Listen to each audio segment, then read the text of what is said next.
Nature's job is to present us with wonderful elements to paint. Our job is to arrange those elements in the rectangle. This old weathered cottage is a wonderful main character for a painting, but couldn't it be enhanced with a few more dynamic shadow patterns flowing across its face? Doesn't the scene lack interest in the surrounding support characters?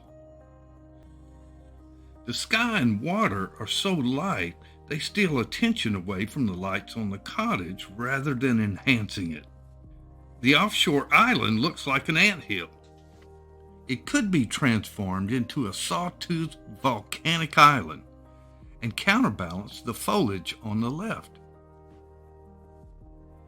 On the back of a painting that didn't work out, an extremely rare occurrence, I spent the morning experimenting with possible changes in the cottage shadow pattern and variations of sky, mountains, water, and foliage.